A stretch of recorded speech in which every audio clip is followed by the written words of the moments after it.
kalau kita dari balik kapal melihat ke bawah, itu bentuk kolam utara dan selatan itu sama, persis sama kalau dilihat dari atas. Jadi bentuk kolamnya sama.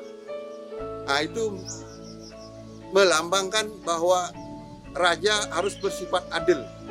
Jadi adil, jadi sama ibarat timbangan. Nah, lantas bangunan di selatan itu berupa pendopo, itu beliau namakan Balai Kambang. Nah, kenapa Balai Kambang?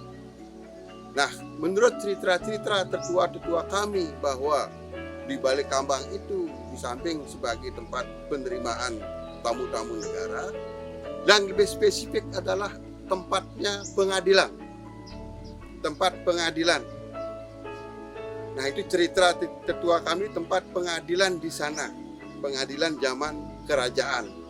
Nah, sehingga beliau berikan nama Balai Kambang. Kenapa Balai Kambang? Ya karena orang yang selaku terdakwa yang diadili itu istilahnya masih ngambang, benar atau salah. Karena untuk pembuktian pada saat itu tidak seperti dengan hukum pidana sekarang dengan 2 alat bukti. Nah, mungkin dulu tidak, itu hanya dengan fitnah-fitnah. Nah, sehingga beliau mengadilinya di Balai Kambang, dan eksekusinya ada kolam di sudut, itu ada namanya kolam dirah. Di sana tempat eksekusi sebenarnya, di kolam dirah. Nah, terus yang di utara, kolam utara ada juga bangunan, tetapi bangunan bentuknya rumah. Beliau namakan Balai Gili. Loh, kenapa kok beda? Kan sama-sama di tengah kolam. Kenapa kok beda?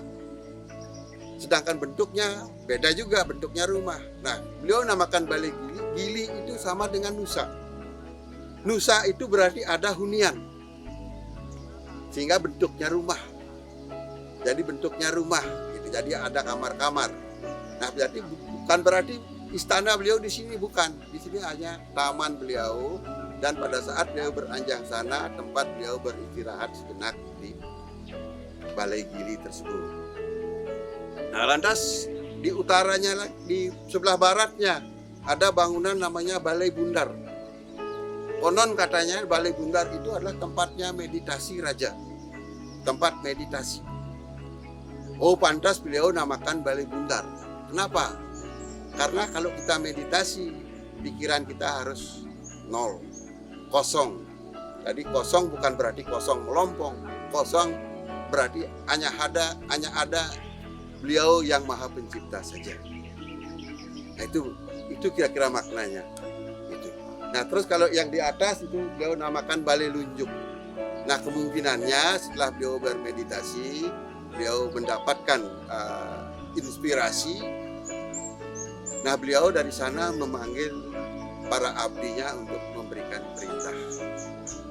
Nah, jadi demikian sekilas sejarah Taman Sukosado Ujung ini selesai dibangun tahun 1925, dan dalam perjalanannya banyak terjadi bencana-bencana. Yang pertama tahun 63 terjadi Gunung Agung meletus. Gunung Agung meletus walaupun erupsinya tidak sampai kemari, namun getaran-getaran kegempaannya cukup berpengaruh terhadap bangunan-bangunan. Begitu juga pada saat gempa di Seririt, itu tahun 76, gempa bumi di Seririt itu juga banyak berpengaruh kemari, menghancurkan beberapa bangunan-bangunan. Terakhir tahun 86 tidak salah, itu gempa bumi diculik daerah Karangasem.